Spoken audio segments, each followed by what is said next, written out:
and I need to start reading they have a big sign here saying allpointstv.com, and I still want to go back to the days of yore and make it uh,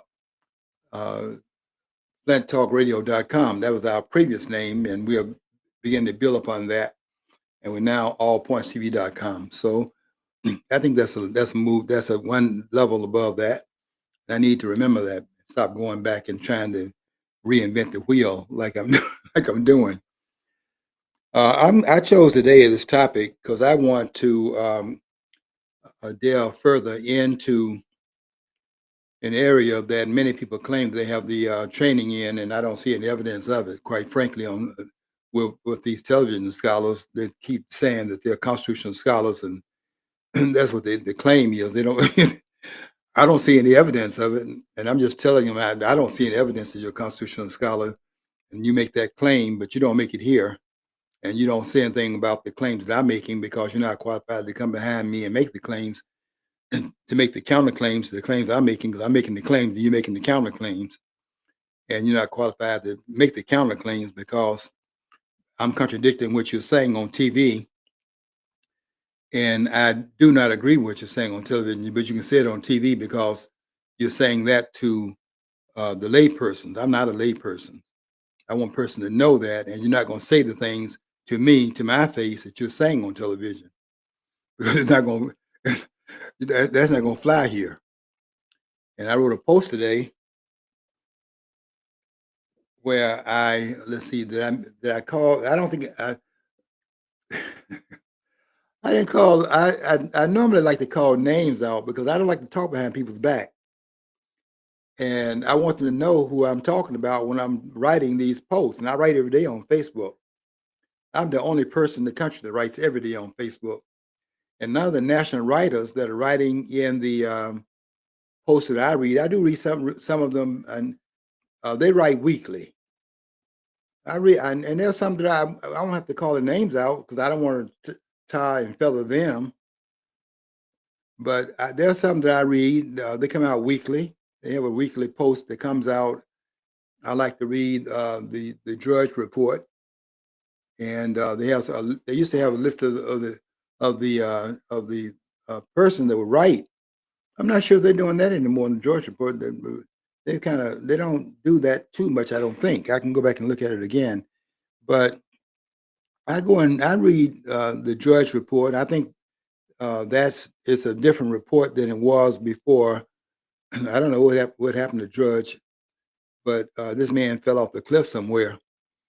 But I do read what they post there because he collects a whole lot of data and puts it in one spot, and you can go and begin to click and pretty much become informed about reading what's on that report. Whether you agree with it or not, you can become informed by reading it and being aware of what's being said. There's some I won't call names out, but there's some writers that write weekly on the Drudge Report, and I read them because I have a lot of respect for the commentary that they import into that into that arena. I won't call the name out, but there's one in particular. If I call that name out, everybody will stop reading it because people tie and feather you because of who you're associated with. But I do read some. I do read most of those. Not most, many of them. Some of them I just cannot tolerate because they've gotten so far over there in left field. And if you're in left field and you're writing in to the left, to any part of the left, to the left of center, any of that goes on that way, I just have to tell you, I turn you off because I don't think that you can be on the left and what's the word here? And to be credentialed and qualified and to be credited and all the rest of it. I guess I went through all the C words there, but I don't think you can be credited with scholarly acumen because I don't think I really think it's a contradiction to be on the left and be a scholar. And when a person tells me that they are a scholar and then they are a Democrat, and some of them I won't call this man's name out. This man says that with some pride. I can't. I'll be honest with you. I can't take. I don't see I can be a constitutional scholar and be a Democrat with that party now being a communist party. I'm not playing no games here. This is not a socialist party. Trump said he would be against. We'll never have. We'll never be a socialist country. But this man, these people are going beyond socialism. These are communists, and the Democratic Party is a communist party in Washington today. These people have bypassed socialism, and they're trying not to make an endorsement of this man that's running for mayor in New York because they don't want to come out and identify themselves with this man that we now know is absolutely a communist. He's running as a communist. You can't say the things this man is saying and say he's a socialist and then you're like he's halfway there. This man, the question is, are we there yet? He's there. This man is already there. He's running out in the open as a communist, and people are going to vote for him. Because if you run in New York and you run under the Democratic banner, you're pretty much assured of the election. I'm going to see how it plays out. I mean, Adams is not to be counted out. I don't think he's going to make it, but you have to say, okay, there is still the possibility that people may well split the verdict and no one gets a majority, and the fight is still going on after the primary, and we can still fight it out, and we can further flush this guy out, and that would give us more time to look at his credits, and maybe that will change the landscape. But right now, this man is a shoe-in for the mayoralty position in New York, and if he takes over that position there, then we have a communist that is heading the largest city in the United States. And that's how they burrow into the mainstream. They start out somewhat on the edges and they edge themselves into it. And before you know it, there's a takeover, like they have done Europe. Go read Jonah Goldberg's book about that, because Jonah Goldberg did a wonderful book about that some years ago. I forget the year it came out. But Jonah Goldberg has a book out called America Alone. And that book needs to be read because that's about the going rate of it, particularly America Alone under Trump, because Trump is tooting a horn here, and they have not heard that horn. But this is the horn of the Pied Piper, and Donald Trump is sounding playing the Pied Piper's horn, and sounding an alarm here that people had better wake up, if it's not already too late to do that, because I think that I have to tell you, I think Western Europe is already gone. That invasion of Europe has already transfixed Europe, replaced it, and now that the invasion has been made, all that to do now is let the birth rate take over the rest of it. And that's what Jonah Goldberg is talking about. But Europe does not have a replacement population. Does not have a population of 2.1. So you have to, when you talk about replacing yourself in the population, then so you can see into the future where the country is going by its population numbers. If you don't have 2.1 children per family, that country is not replacing itself. And Europe does not have that. I think Europe's population is like 1.7 at this time. And people understand that. I saw where Kim Jong Un, the dear leader, was doing this. He was up there, crying, acting like he was crying. These people are great actors. He's up there crying because they were not having enough children. And he knows what time it is if you don't have enough children in North Korea. Here you don't have a policy. Nobody wants to come into the country because you have this tyranny in your country. And plus, nobody will step their toe in the country without getting shot, because they take their sovereignty seriously. But when you don't have immigration and you don't have a birth rate that replaces and so on and so forth, then that's a problem. And he sees that, and that's why he was up there acting like he was crying because they weren't having children. And nobody wants to hit the dear leader and see the dear leader crying because they love the dear leader. If they don't love him, they better say they love him because everybody's watching them all the time over there in the number one surveillance state on the planet right now. We're probably number three with our surveillance state because we're living in a surveillance state here in the United States. And we're being watched as much here. The cameras everywhere. And they're not up there watching just the foreigners. They're up here watching the people of the United States of America and watching what they do. And nothing they do is not on tape because there's an invasion of privacy and a violation of the Fourth Amendment on a regular and routine basis, and nobody's saying anything about it because violating the Constitution is par for the course in this country today. I'm the only one in the country really that is trying to hold the line to the Constitution of the United States and understand the Constitution of the United States. I say that in my post to be challenged today in the post, saying it out in public to be challenged in that. I'm saying that I'll in public be challenged about it. What I said today in my post, I'm saying out there to be challenged about it, saying some provocative things there. The only one in the country to understand the Constitution, to be challenged, because you can't be on television and accept that. That's a direct challenge to the person they put on TV who are the experts. I know the experts because they're on television.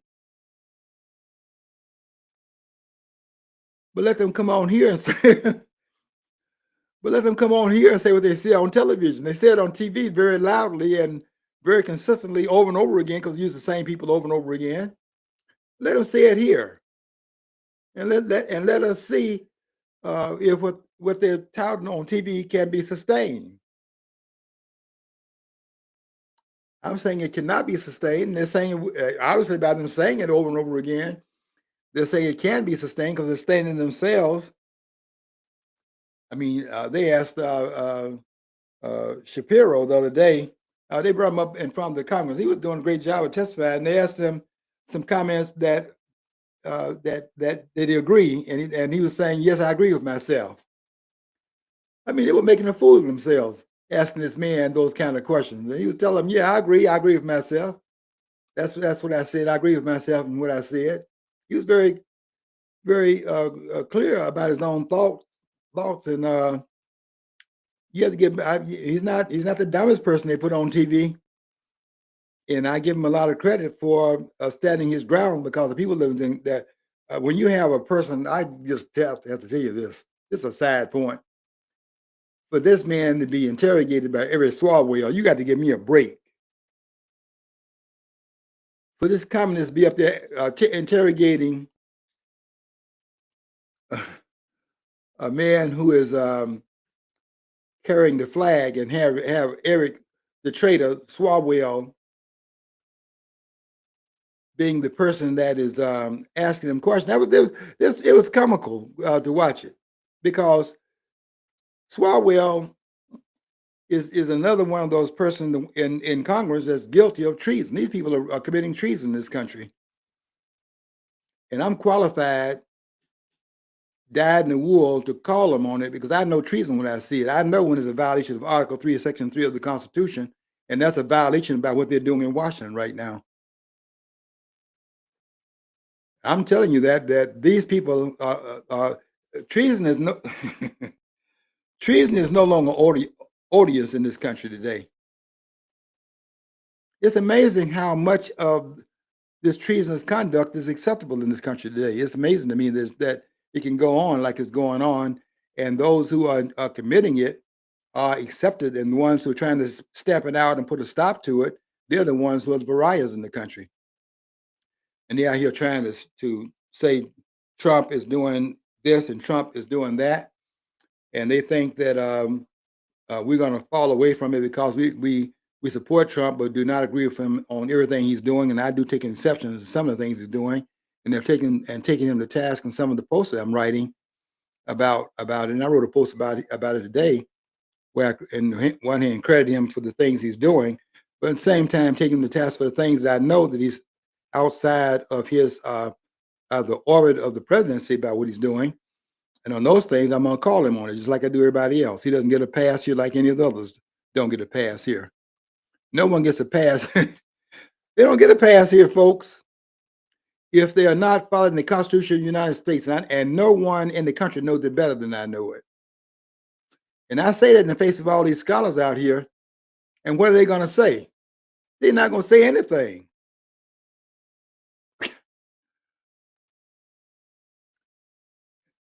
Okay, I'm just telling you the way. I'm just telling you the way it is. That's not. I'm the Walter Cronkite of the Constitution, and that's the way it is, folks.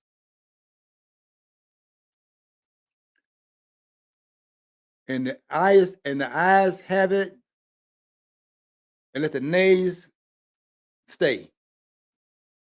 The naysayers stay themselves. I ended my article today, as a matter of fact, and I said after writing that post, a part 3 of a 3-part post, I said at the end, now having said the above to the scholars and to the laypersons, let the church be quiet. You see, that's one thing. See, this one thing, I wrote this 2 days ago. I wrote this. See, there's one thing people are not getting about Donald Trump. They're not getting this. And they don't get this about, I'm not saying that I'm on this power level as Trump. But Donald Trump is an alpha male. And I know the alpha male when I see it because that's what I am, an alpha male. And I'm gonna tell you about alpha males. I know alpha males very well because uh, I know how they think. We like to fight. We look for we when we think we are right, we look to fight. And Donald Trump is an alpha male. That's what they're not getting about him. The man actually is energized by fighting. And people are not going to like what I said today about Obama in that regard because I said this and I use this word when I said this about this man because I try to provoke an argument. I try to provoke a fight. And I said today in this post, I know people are going to really be livid. I try to make them livid because I want them to come out of the woodwork and fight. And I said today in this post, I use this word, these provocative words that nobody's going to use. I'm a provocateur. And I said that Obama ran this country. I said Obama is a beta male, and he led this country for 2 terms as a sissy. And by contrast, that's why people cannot. I mean, the country is following Donald Trump, but a lot of them cannot get down with Trump because he's so different in his outlay as president than anyone has ever been. This man is a provocateur in the presidency, and that means he's not acting presidential. And nobody can tell me what that means, but I do understand what they are implying by that. But they're saying he's not acting presidential. Well, I hate to be the one to break it to you.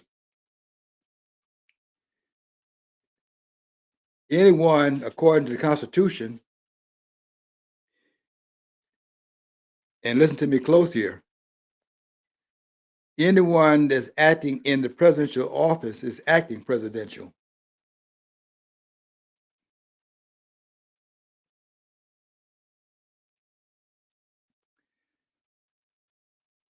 And because of that,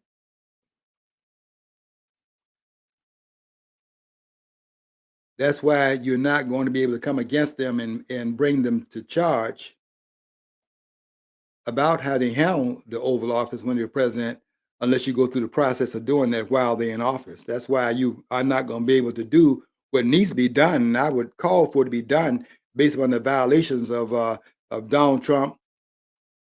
No, Donald Trump. The violation not of Donald Trump, but the violations of Barack Obama and Joe Biden, I would call for their indictment, their charge, and their if proven guilty in a court of law, I would call for their prosecution, and if a verdict goes against them, to be in prison if it were possible to do that, because Constitution does not allow it.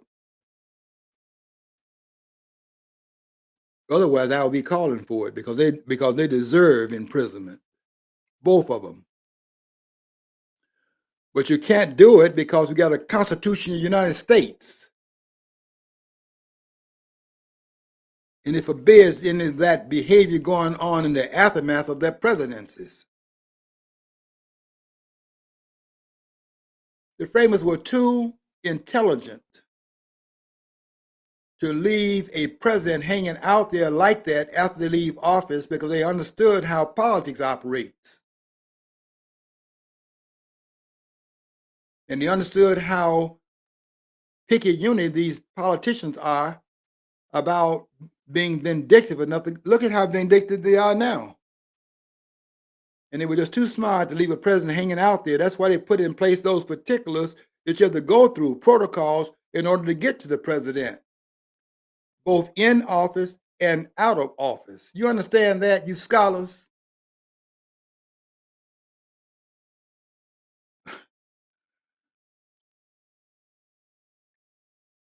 There are protocols put in place in order so that if you have a second thought, or if you, in fact, are waiting your chance to get him or her, if you ever have a woman president,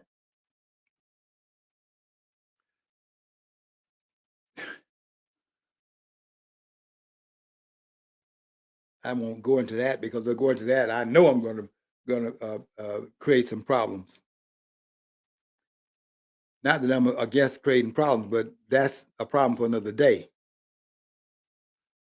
But my position about that is not that different from that position that Ayn Rand took. But I'll talk about that sometime in the distant future, because I agree with Ayn Rand and her position on that. But that's another discussion. I don't want to get too tiered in this conversation now to be able to venture off into that, because I want to stay focused on what I'm talking about right here. And what I'm talking about is this treasonous conduct that's going on in this country that's odious. That's odious to me. But treason is not odious in this country anymore. You have to be able to see the treason that's going on in this country, because even of what Napolitano wrote in his book called "The Constitution in Exile," and that is true. The Constitution has been placed in exile. But I would fight you until the morning sun for you tell me we got a constitutional crisis in this country just because you refuse to follow the Constitution, and then that's a constitutional crisis.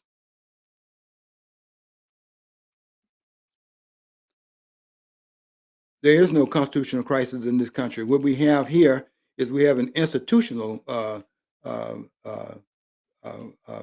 crisis in this country. I see an institutional crisis when I see these departments jumping over out of their lane into the other lane and doing things over there in these other lanes they have no business being in, that being tolerated, and so on and so forth. I'll tell you this: you're going to throw. You'd have to take me out. You got to take me through the impeachment process. That's what's got to happen there, because you ain't doing it. If George Moss is president, Boasberg, I want to say Bozo, but I won't do that. But James Boasberg, I would defy. I would deny the allegation, defy the alligator. And that ain't just some Amos and Andy humor here. I'm dead serious about that. This man, I can't believe that this man can overreach like he's done, and then people follow him like this stuff has any kind of constitutional legs to stand on, and they follow it as if they don't have responsibility of holding the Constitution of the United States. There's no there is no oath of office that says anything about obeying a judge of a court.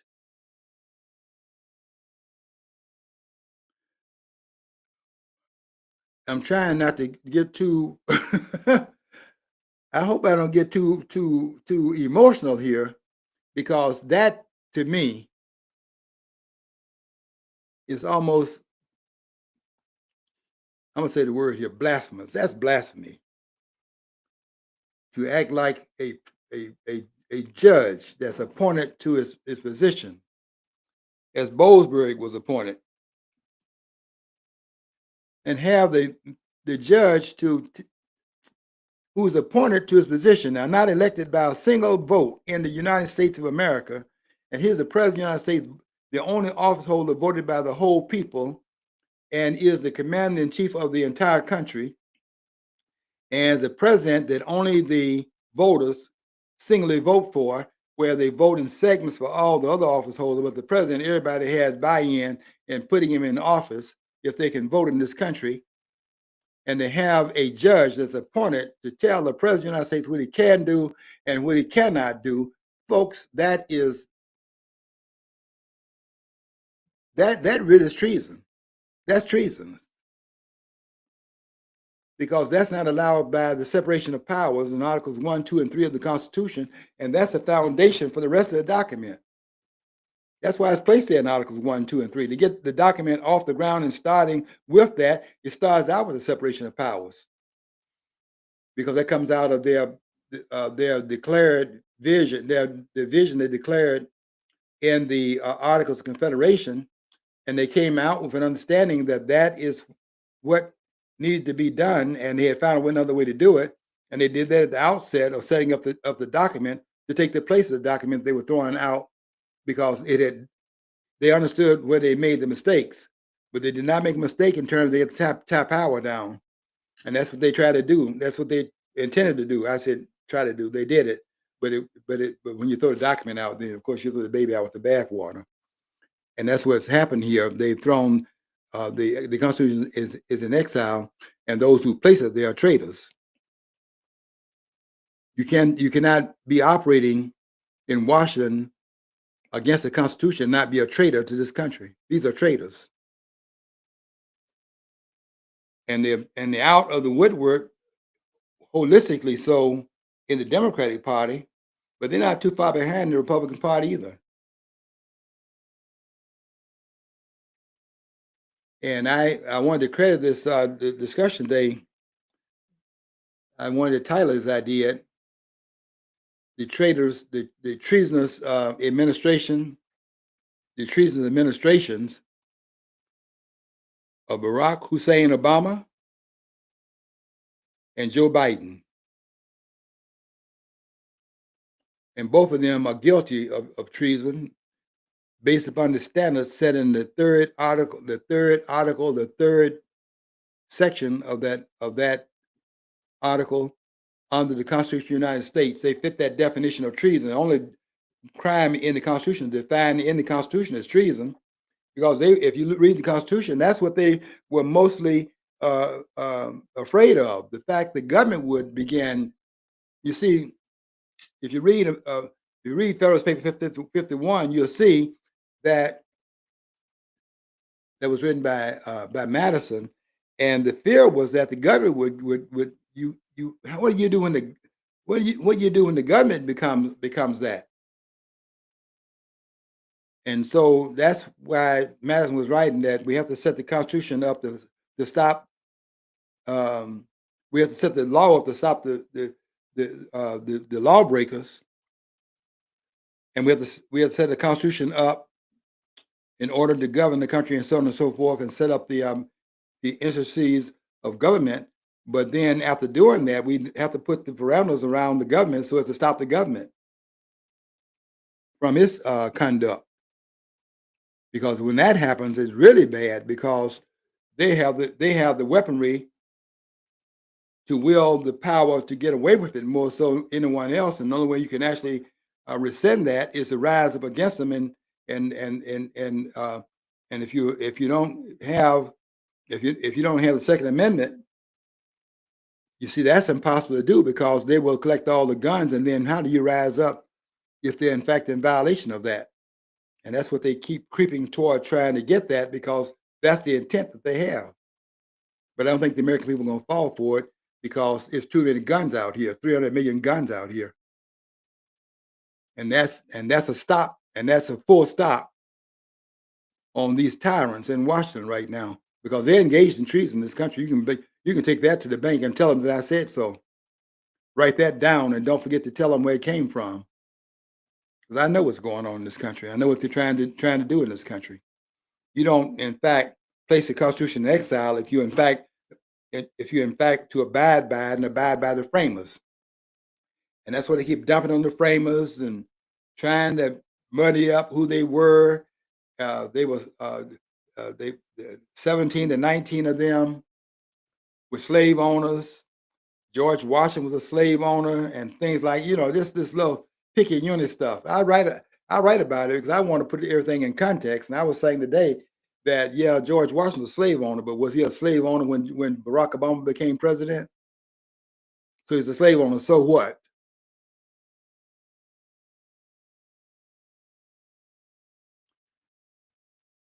And your point is what? You don't have a point. And people start trying to debate that one way or the other when there's no point to be made when you're talking about a condition that existed everywhere in the world during the 18th century when that was going on everywhere. And they try to act like you can pigeonhole it as if it's going on here to the exclusion of everywhere else. And when it was here, I'll tell you what you should be concentrating on. I don't want to get off my point too much, but I want to say this before I get back to my main point, because I want to point some things out in the Constitution if I can remember where it's located, which I think I will. I think I will be able to do that because I want to point out something in particular in the Constitution that we should not overlook.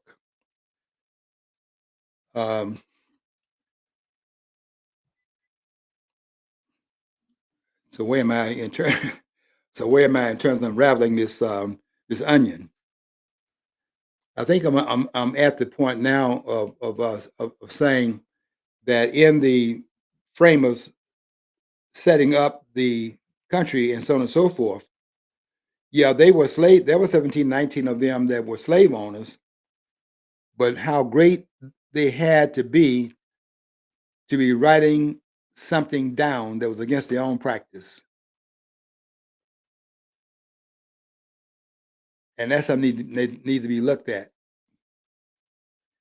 Because when they wrote down there that we hold these truths to be self-evident that all men are created equal, that they're endowed by their Creator with certain inalienable rights, among which are life, liberty, and the pursuit of happiness, that to achieve these rights, to achieve these ends of life, liberty, and the pursuit of happiness, governments are established among men, that to them shall seem best able to affect their safety and happiness, in meaning that to behoove them to do otherwise, they have the right, having established that government, that when it moves them to see the government is not doing that which was set up to do, it behooves them then to stand against that government and to annihilate that government if they have to. You see, they let me read that when I was in school, and I was asking at that point in time when I read that, you have any more of this stuff to read? While they talking about the slave owners, I'm looking at what they wrote, and I'm saying to Mr. Vaughn in that classroom at that point, and I began to set me off on becoming the number one scholar in the Constitution of this country, which is what I am. They can talk about it; they're not that. I don't care what they say on TV. And so when they set when they set up the Constitution, they were correcting themselves and what they set up in the Articles of Confederation. They had to correct that, and they did at the very outset. They saw what the mistake was, and when there was no mistake involved in it, and they just sought to correct that at the very outset by separating. They saw that another way to do it. You can't tie the power down where it cannot act. and they had been there and they had done that, so that didn't work out too well. Particularly when they had this rebellion going on in Massachusetts,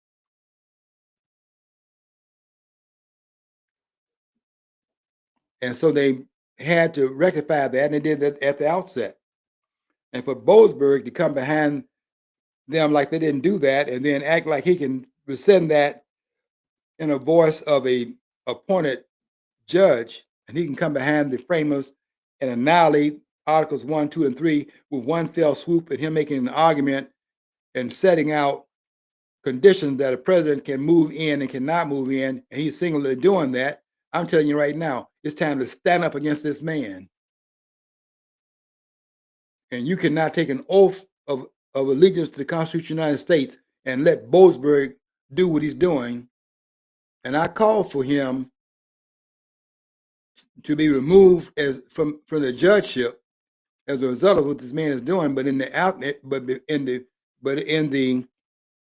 forefront of that, since it's not happened and therefore it has not occurred and may not even occur because people do not understand the gravity of what this man is doing, I'm calling for this man to be the defiance of this man, that you made your rulings, now you enforce it. See, we think we think we're in the mind of the framers. The framers be out here shooting right now.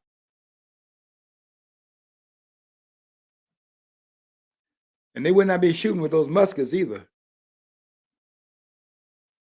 They would have heavier artillery to stop this assault. They would not stand for it. And you might say, well, they got bazookas today. They got this, they got that. Well, the framers were just as well armed as the government was at that time.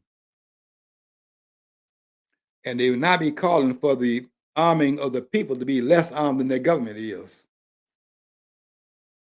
People don't like me saying that because that sounds like you're talking about including up to revolution in the country. If it takes that to make the correction and get them back on the track of what's required by the Constitution of the United States, yes, I'm calling for that by any means necessary, because you got to get back to the framers. That has to happen in this country if the country is going to be saved. You can't save it otherwise. You've got to get back on the track to the framers of the United States of America. And we've gotten so far off track that those that are calling for it are even trying to rectify some of the problems to get back there and so on and so forth. They're the ones that's actually out here being caught in the crossfire as if they're the ones that are wrong.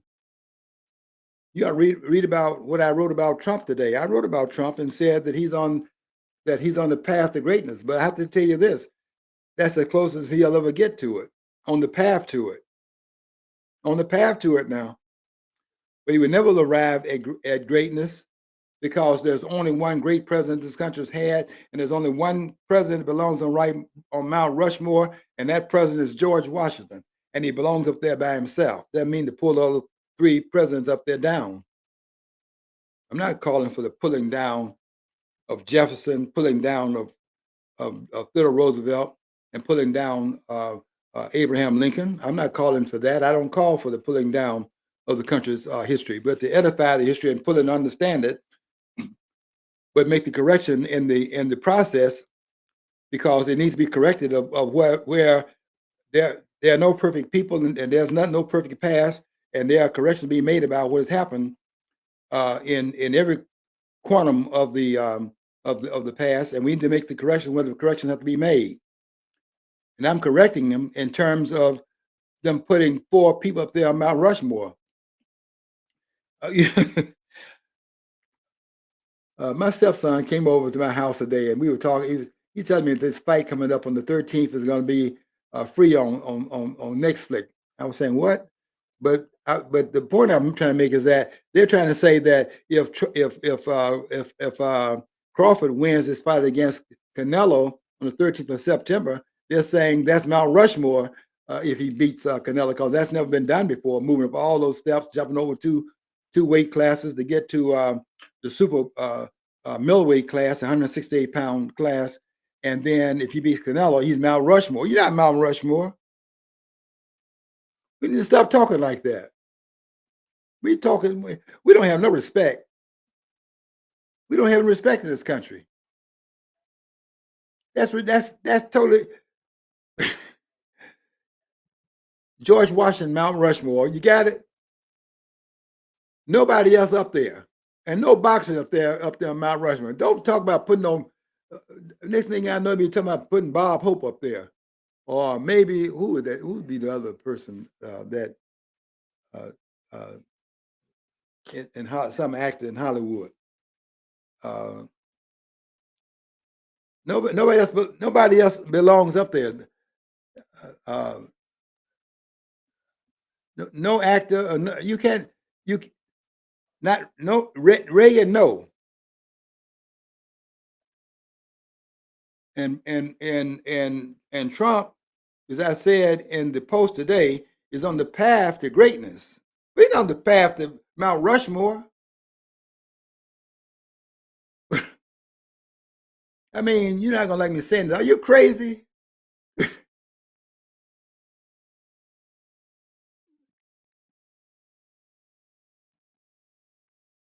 I'm writing. I finished my three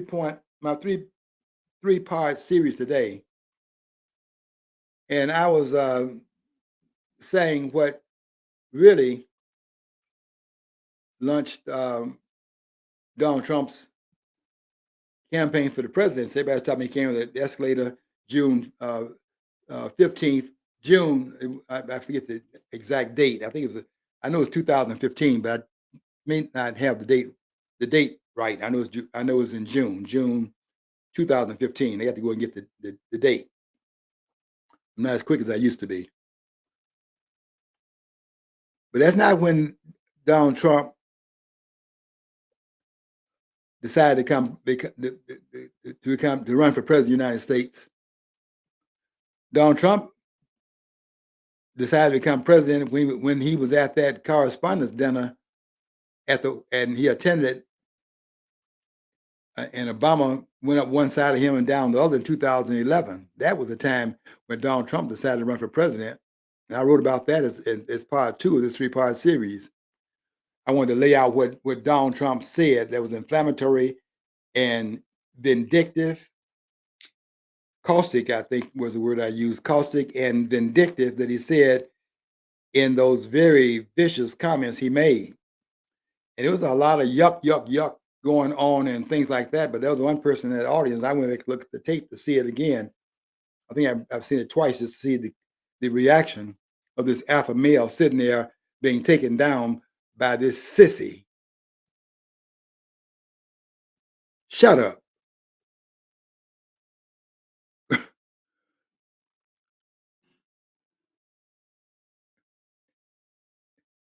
And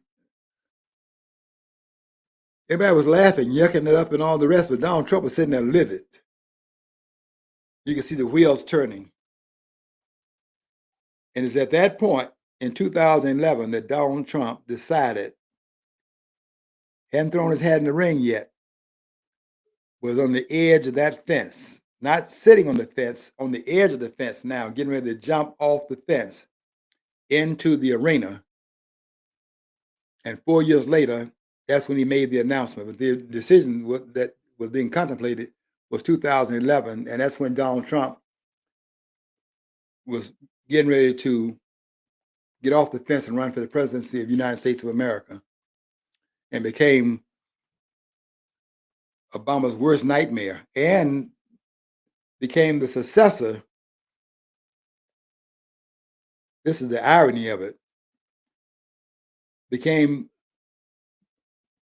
Barack Obama's successor, became president after Barack Obama. That's an irony. Replaced a man that had made such caustic remarks and vindictive comments about him at the correspondence dinner in 2011. And 5 years later, he was elected to the office of the man who pushed him off the fence into that arena. That's what alpha males do. You don't sit around here whining woe is me, and look how they treat me, and look what they did to my song, and look at all this baggage we're carrying, and woe is me, my back is bent, and my grandfather did this, my great grandfather did the other, and so on. You don't hear alpha males talking that way. What they do is they go back and they intend to get you.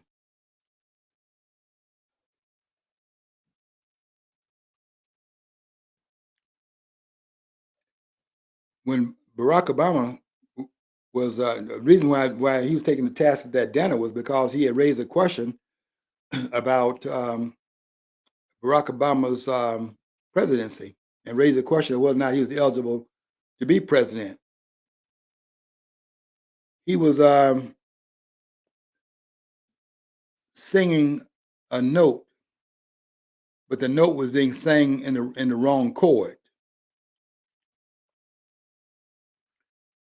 The questioning of the legitimacy of Obama should have been the questioning that should have been made by blacks in this country, but they're not. They're so brainwashed, and blacks are so brainwashed in this country that they did not raise the question that should have been raised, and that is to raise the question of this man running in their name,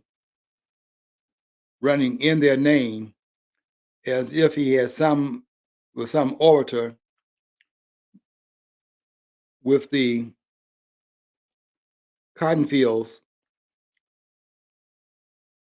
that the lineage of those blacks had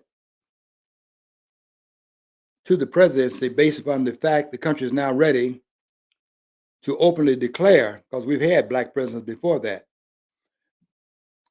6, according to Dr. Alset Bakufu, who built upon the work of J.E. Rogers in the 40s, who wrote a book called The Five Negro Presidents, and he got Warren G. Harding on the front cover of that pamphlet. And then Dr. Alset Bakufu built upon that and put it into a book form, and has a book called The Six Black Presidents. We're not Negroes anymore. You see, they're black. So now they're saying the 6 black presidents. He said the 5 Negro presidents. Now we're talking about 6. That's before Obama was that.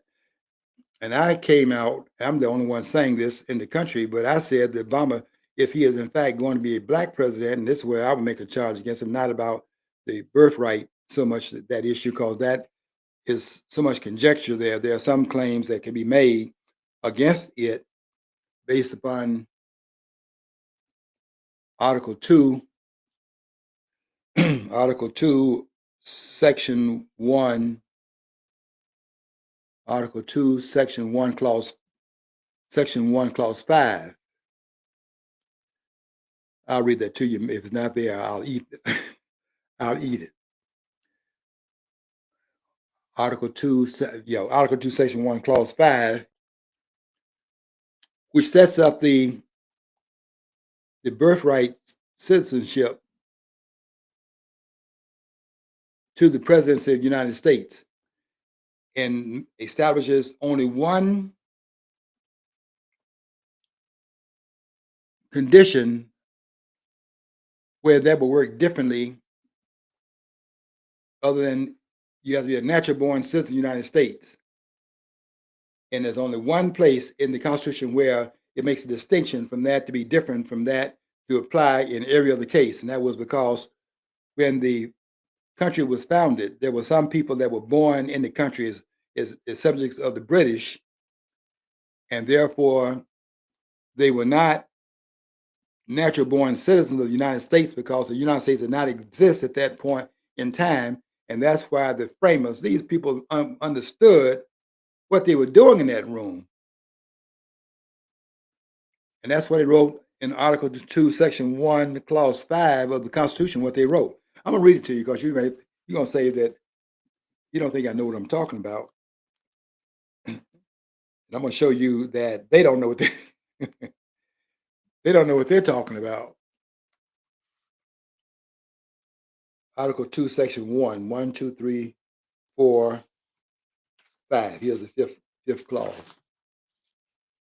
Article 2, Section 1, Clause 5. Here's what it says. Listen very carefully.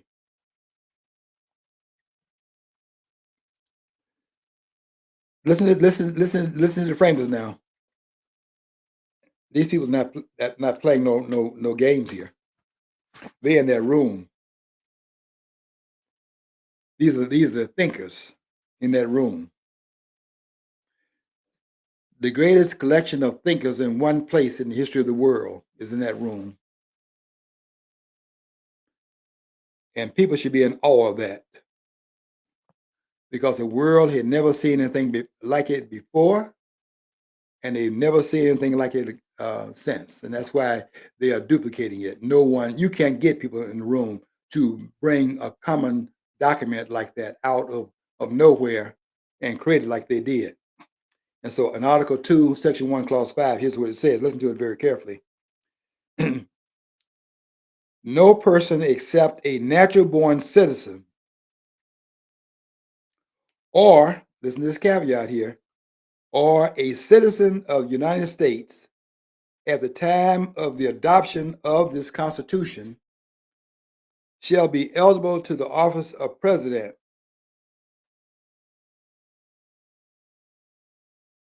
No person except a natural-born citizen. But then that would exclude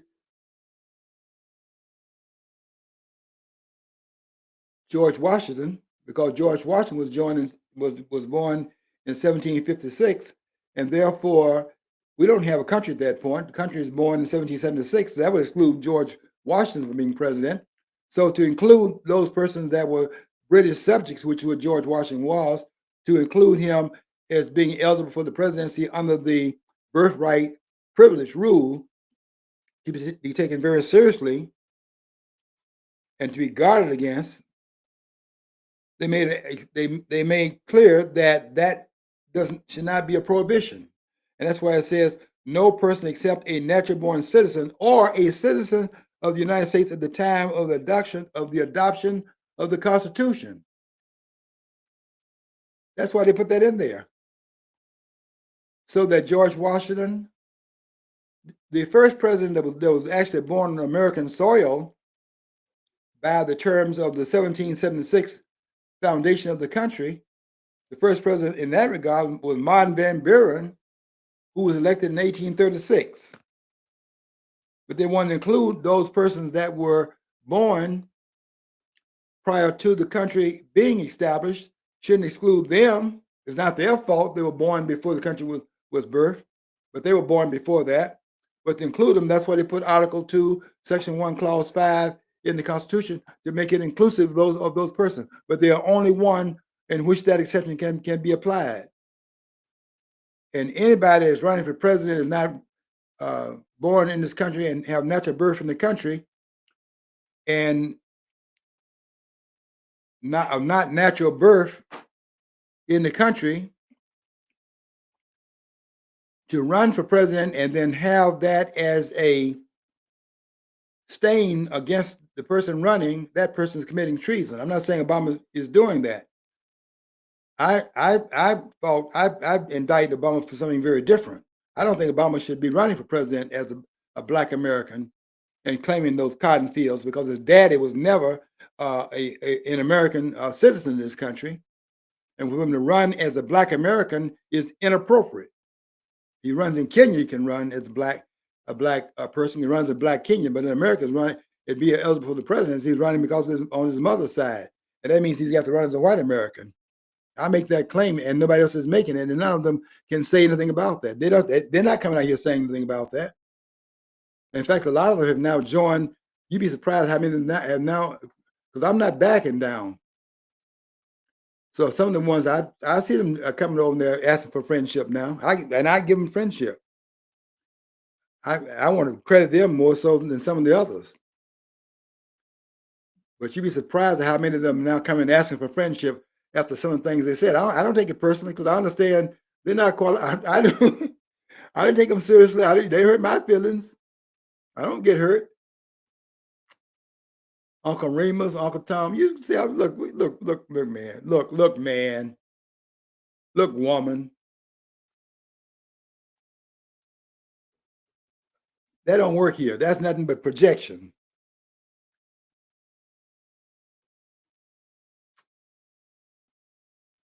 All the ones who are disagreeing with my positions that I'm taking out here, when it comes down to that,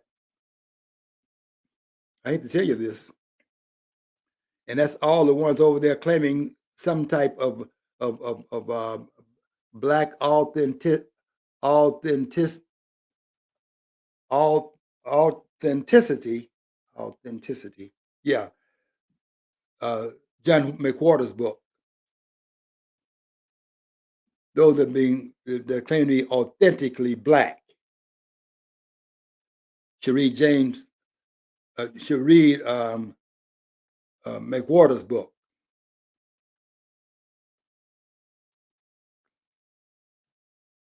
McWhorter has a very good book out. He wrote three. He wrote more than this because basically a linguist. He's not a historian. He's a linguist. But he wrote three books in the racial domain. All three of them should be read. The first of his three books is called Authentically Black. And I remember having lunch with one of the professors at Columbia University. He's passed now, he's deceased now. Doctor, people want to call themselves Dr. Manning Marable. I had lunch with him when he came to Flint. And they asked me to sit at his table and so on and so forth. And this guy took exception to me crediting Bell Hooks, who has a book out called Killing Rage. And I said that in Bell Hooks's book, she made the comment that there is no black orthodoxy. And Manning Marable took exception to that at the table, and he wanted to tell me that he disagreed with Bell Hooks, and there was black orthodoxy. And I asked him to give me an example. Give me an example of an idea, of a point of view that all black folks are supposed to have. Like you can pigeonhole all the black folks in one cubby hole and they all fit into that mold because that's where you are. And you're going to tell them that's where they ought to be themselves, as if you're a slave master, which is what they made, which is what you made of yourself today. I'm calling all of you out. And I'm telling all of you the same thing. You're not qualified to tie my shoes. That's Umar Johnson and the rest of them. Somebody's gonna put him on my wall as if I'm supposed to run and hide because they're using his name and so on and so forth. The man is outdated. All they knew to do is rehash that which we've already come across and already overcome that bridge and so on and so forth. And all he's doing is repeating what Garvey did. That battle. What they ought to be talking about today, and they're not going to talk about it because there's no money in it, and that is be talking about putting these dads back in these households, which we had prior to the civil rights movement, that in fact discombobulated the black community and took them off their agenda and placed them on a track that has led to their downfall. And what he's doing is that he's over here hollering in the dark, in the back in the booth in the dark, about something that's already been argued at a time when it should have been argued because it was necessary at that point in time because of the colonial arrangement in the world at that point, and they brought a unity among blacks in Africa who had to unify because they were facing the same condition, and they unified them under the Pan-African umbrella. But to claim that umbrella right now, when you got 54 countries in Africa that are all separate entities, independent of the colonial arrangement, other than they're colonizing themselves now under the umbrella of their independence. And you're going to go and try to bring about Pan-Africanism today, and it does not work. When I was in Gambia, I was talking about this to a person that had lived in South Africa and is getting ready to run and against He's getting ready to run for president in Gambia against the president. He had been in South Africa and had served in the government under Cyril Ramaphosa in South Africa. I was there when Ramaphosa was put in power in South Africa in 2009. I was there in that country at that time, and I witnessed that in that part of history. You'd be surprised, but I'm not scared of this of these people because they're not on this level either.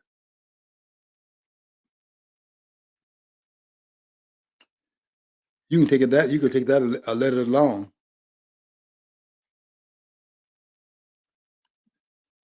They do more hollering than I do, but they're not on this level, and that includes Umar Johnson, that you keep putting on my wall, trying to stand him up there as if he can challenge what I'm saying. He won't get on my wall and say anything either, and I dare him to try. That Pan Africanism is played out. It went down the road as far as it can go, and that was, in fact, to decolonize, Africa, and that was part of the work that was done at a time period, a timepiece. Nkrumah was part of it. Kenyatta was part of it. Sekou Touré was part of it.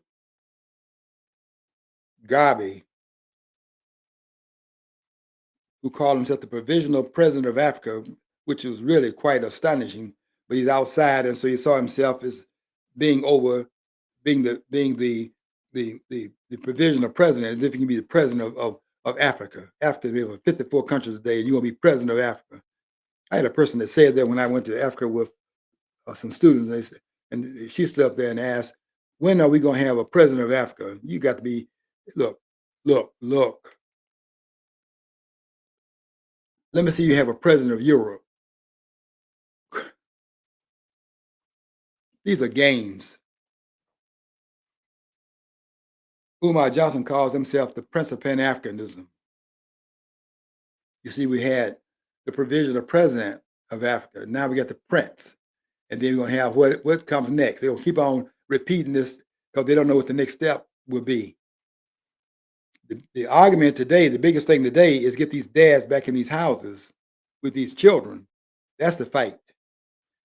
But there's no money in that, and so they don't fight that battle. And plus, they don't want to fight that battle because it will expose them that they're not listened to when they fight the battle that be fought, where they have to fight against the blacks themselves to bring that result about. Because the correction got to be blacks got to be corrected in this country, and no one wants to fight that battle because they become unpopular with the people they claim to be representing, and to stand out there and be in opposition to them at the same time exposes the fact there's no one voice you can speak in and be speaking to Black America's interests, because Black people are too diverse to be pigeonholed like Manning Merrill was trying to do at that table. And when he got there to speak, by the way, as the guest speaker, that he was a guest speaker, when he got there to say to speak, he said, pointing at the table where I was sitting, we had a person at this table, blah blah blah, because nobody had ever asked him before when he's talking about this authentically Black, and there's a Black point of view everybody should have, that you have to be authentically Black. I told him to give me an example, because the authentically Black would not include Booker T. Washington, but would include Du Bois. So Booker T. Washington would not be authentically Black. But there's a school that Booker T. Washington built in Tuskegee, Alabama, that's still standing down there. And those that would say that W.B. Du Bois was authentically Black, go and show me his school, if you can. So I'm making a lot of outlandish comments out here, controversial comments out here. And I do that deliberately because I want to show you what an alpha male sounds like. And maybe you can understand Trump a lot better. Because that's what Trump is. Trump is an alpha male. And if you notice it, this man gets energized. They asked him. They asked him the other, I think was it yesterday, the day before yesterday. They asked him, um, "What does he think about this guy running for mayor in New York, who is saying that he is not going to allow ICE to be arresting anybody in New York when he becomes mayor?" And they want to know what Donald Trump thought of that. And Donald Trump thought of it that you let him try it. That's what he was. In so many words, that's what he was saying. That New York gets more money from the government than does the governor of Florida, and they're in compliance with the national immigration policy. And New York is in defiance of that policy. And then let's try to defy ICE and then understand what is happening based upon your vulnerabilities, because you're not out there to be able to do that legally and constitutionally, and you're not going to get away with it because the alpha male is saying you're not going to do it, and you're not going to do it. I don't know if he'll get in there or not. This guy, Memdani Zoran Memdani. I don't know if he'll get in it or not. I hope he doesn't. But if he does, there's only so much damage he can do, because he's the mayor, but he's not the governor, and the governor's going to be quieted also if she stands in the way. Because if they stand in the way of the Constitution of the United States, they must be and need to be arrested to send out a clarion call that you cannot stand against the Constitution of the United States and stand and allow that position to stand against the Constitution of the United States. We got to bring order to this country, order back to this country, and there can be no order brought to this country unless we bring the order back through the framers of the country. Article 1, Section 2, Clause 5 stands as the litmus test of those who are eligible for the presidency of the United States. I don't know if that test was met by Obama or not, but my indictment is very different against Obama. I don't think he has the heritage in place to stand and run for that office in the name of black folks, because you cannot connect his lineage to those cotton fields and jump ahead of blacks as he did. Is a usurpation of blacks' identity in this country. And I'm saying that, and I'm the only one that's saying it, because that's true. That's what this man did. And I'm going to continue to call for him to be called for the treason this man was involved in, but it's too late to do anything about it now as far as his treason in the Oval Office. John, we're wrapping up, right? But what he did, this is treasonous conduct, but we do have a constitution in this country. It's time for us to understand the parameters of which that constitution operates, and that hedge that sets around those that are in the presidential office. And there are certain things you can do, but there's a time to it and a time where you cannot do it. And these things cannot be done. And you don't have to be pigeonholed. Was this constitutional or was that constitutional? The question is, did you act against it when he was in office? And if you did not do it, you did not carry out the conditions for the indictment of that office holder, because you must do it while he's in the White House during the impeachment process. To move that hedge from around the president and then go from there to bring him to compliance to the Constitution beyond that point, because now he's just a John Blow citizen once that hedge is removed. Okay, that's what I came to say today. And there's no scholar going to say anything different and be on point. And I'm here watching to see what they say, but I already know what they're going to say. They're going to remain quiet and let the church remain quiet. Okay, until next week, I want you to follow your dream. If you don't follow your dream, you'll never know what's on the other side of the rainbow.